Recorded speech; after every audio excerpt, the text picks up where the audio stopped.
Good morning, children. Whenever we visit a zoo, we see that all the animals are locked up in cages.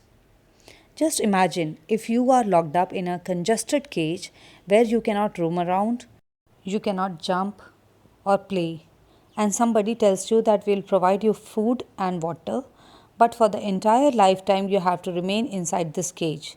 Then how will you feel? Surely you will feel sad. So, this is the message of the author of this poem. In this poem, we'll read about a fairy who visited the zoo. Let's read this poem and know how she felt after visiting the zoo. The Fairy at the Zoo.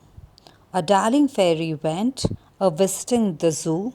She paid a shilling bit and then they let her through. And then she went the rounds and visited each beast that lived within the grounds, the largest and the least. She saw the wolves pace up and down inside their cage. She watched the monkeys laugh and then stop short and rage. She saw the Lion King sit still and stare as though he hardly saw the crowd of people there. And then she found a seat and ordered tea and buns. But though the waitress came and brought the nicest ones, she couldn't eat one bit nor drink one sip of tea. Oh dear, the fairy sobbed, I wish those bees were free. So, in this way, we are done with the recitation of the poem. You can read this poem again and again, 3-4 times along with this video, and you will be able to memorize this poem. Now, children, I will explain you the meaning of this poem stanza by stanza. According to the first stanza of this poem, a sweet fairy went to visit a zoo. There she paid a small amount of money. Shilling bit is small amount of money. And then she took the ticket and then she was allowed to go inside the zoo. Then she took round of the zoo and she visited each of the wild animals, be it small or be it big. Each of the wild animals she visited. Beast means wild animal. Then, according to the second stanza, she saw wolves who were walking up and down fast inside their cage. Then she saw monkeys who were at one time they were laughing and then they were very angry. And then she saw the Lion King who was just sitting still and looking around with his wide eyes open. The crowd was not having any effect on him. Let's move on to the next stanza. And then she found a seat and ordered tea and buns. But although the waitress who brought the nicest tea and nicest bun for her, but in spite of that, she couldn't eat one bit of it or take one sip of the tea. Why? Because the fairy was not happy. She was sad. She was sobbing. Sobbing means she was crying loudly because she wished that these beasts they should be free. They should not be locked up inside the cages. As we would not like anybody to lock us up inside the cages, the same way she wanted these beasts or these wild animals to be free and live in their natural habitat.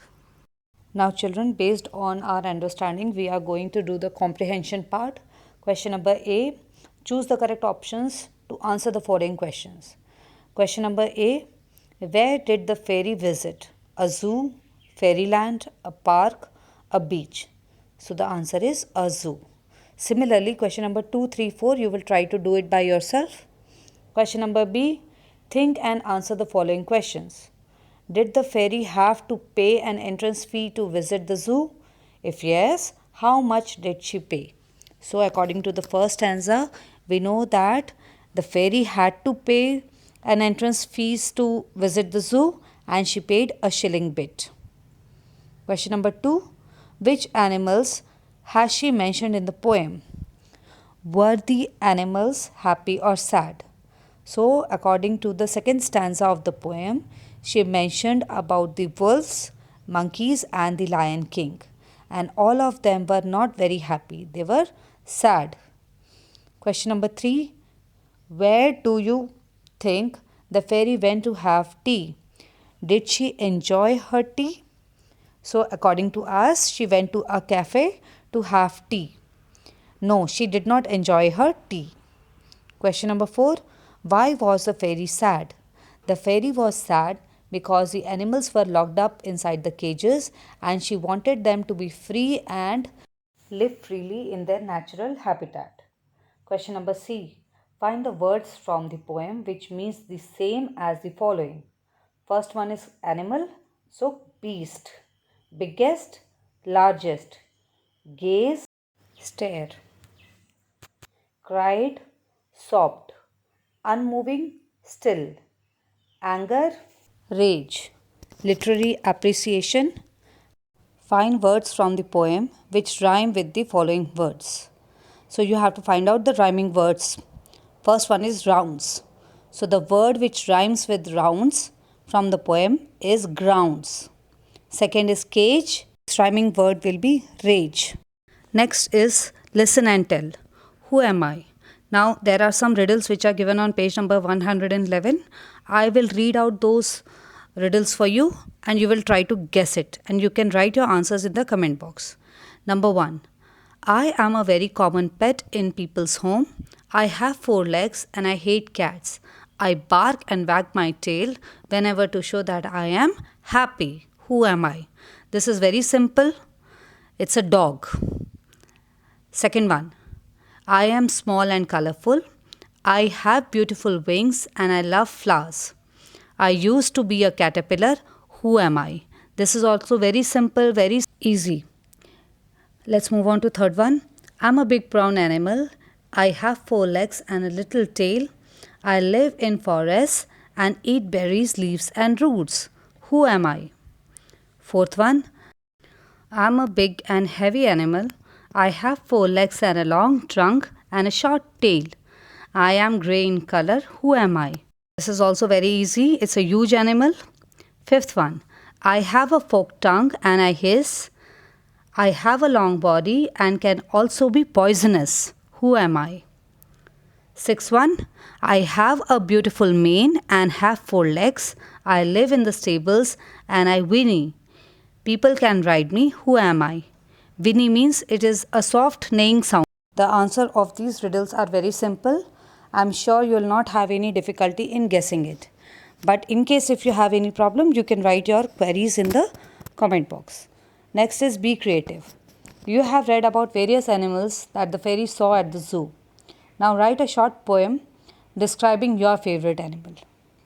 Now you have to write a short poem. It can be of 6 lines or 7 lines. For example, I have written 4 lines about cat. I have a cat. The cat is so mad. She chases the rat like a ball hit by a bat. Similarly, you can also try yourself and create a poem. Talk time. Look at the following pictures and speak a few sentences about it in the class. So this is oratory activity which you have to do in the class. This is a picture of a fair in which some children have gone. They all are enjoying the rides. They all are enjoying the puppet show. There are lots of balloons. So similarly, you can see the picture and frame your own sentences and speak about those sentences in the class. All the best, children.